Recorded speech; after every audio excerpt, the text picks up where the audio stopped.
रामायण की कहानी तो हम सबने अवश्य पढ़ी या सुनी होगी। ये तो लगभग हम सब जानते हैं कि कैकेयी ने राजा दशरथ से 2 वचन मांगे थे, जिसमें प्रभु श्री राम को दिया गया 14 वर्ष का वनवास था।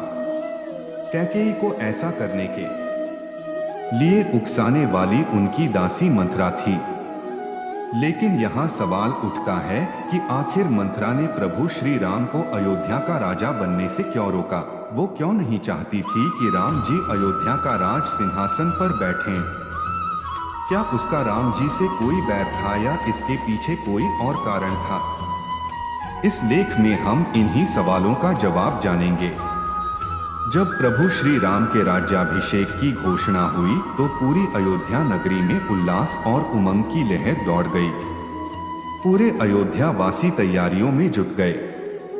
लेकिन इस खुशी को देखकर देवतागण घबरा गए, क्योंकि प्रभु श्री राम का जन्म रावण के संहार के लिए हुआ था और उन्हें लगा कि यदि वो उसी वक्त राजा बन गए तो रावण का संहार कैसे होगा। देवताओं को राम जन्म का असली उद्देश्य भटकता हुआ दिखाई देने लगा, जिसके बाद समस्त देवताओं ने इसके उपाय के बारे में सोचा और वो मां सरस्वती जी के पास गए। उन्होंने माता सरस्वती से कहा कि आप कुछ सहायता करिए। तब राम को वन भेजने के उद्देश्य से देवताओं ने ज्ञान और बुद्धि की देवी सरस्वती के माध्यम से कैकेयी की दासी मंथरा की मति यानी बुद्धि फेर दी। परिणाम स्वरूप मंथरा के अंदर क्रोध, लोभ व ईर्ष्या जैसे भाव आ गए और उसने कैकेयी को राम के विरुद्ध भड़का दिया। इससे यह स्पष्ट होता है कि दासी मंथरा का प्रभु राम जी कोई बैर नहीं था, बल्कि मूल उद्देश्य धर्म की स्थापना के लिए ऐसी परिस्थिति का निर्माण होना था। मंथरा की भूमिका उसी परिस्थिति निर्माण का एक हिस्सा थी। इसके बाद ही राम ने अपने वनवास के दौरान सभी राक्षससुरों का अंत कर लंका पर विजय पताका फहराई थी, क्योंकि प्रभु राम का अवतार ही इसलिए हुआ था।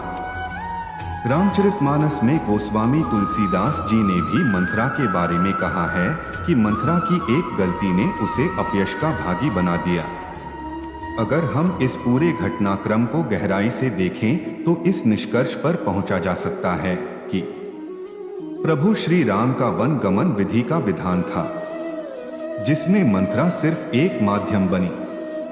तुलसीदास जी इसी तथ्य को स्पष्ट करते हुए कहते हैं कि हानि लाभ जीवन मरण, यश अपयश विधि हाथ, अर्थात हानि लाभ जीवन मरण यश व अपयश यह 6 भगवान के हाथ में होता है, मनुष्य के हाथ में नहीं। बाद में मंथरा इस कार्य के लिए प्रायश्चित की अग्नि में भी जली थी।